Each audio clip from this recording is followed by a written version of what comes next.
अस्सलामु अलैकुम homeopathic doctor Shabir अहमद साथ खिदमत के हाजिर یم کمو نارینو زنانو ته کډنی سټون وي په ګرده کې کاڼي وي یا په مثانه کې کاڼي وي هغې دپاره داسې هومیوپیتھک ډراپس دي کتري چې هغه تاسو د خیم دا استعمال کوي انشاءالله تاسو د ګردو نه به کاڼي د الله په فضل باندې مات شي او ډېر په اسانه باندې وځي بغیر د سرجري نه بغیر د اپریشن نه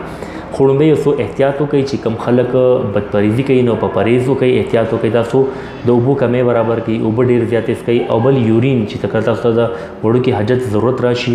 نو طلب شي هغه څاروي مو ځان زر فارغوي دویم وریجې غوښه شوله یا بازار کې چې کوم ډېر زیات کیمیکلز والا خوراکونه دي هغه مه کوئ ساده خوراک استعمالوئ انشاءالله ستاسو ګرده کې به کاڼي نه کېږي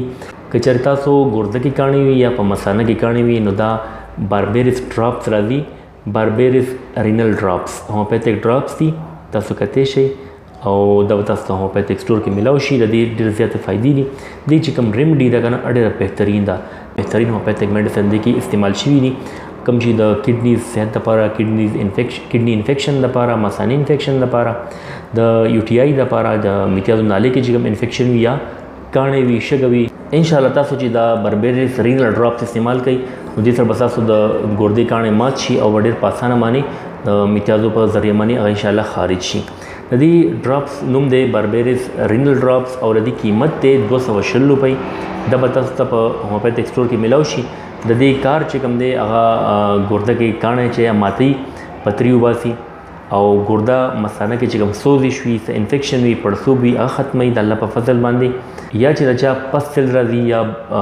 آر بي سي راځي یعنی په یورین کې وین راځي هغې دپاره هم دا ډېر بهترین دی طریق استعمال 10 کترې سهار غرم ماښام یو پیالې اوبو کې اچوئ 10 کترې او اغاز کوئ انشاءالله څو ورځو کې دننه دننه به تاسو ته ډېره زیاته فایده میلاو شي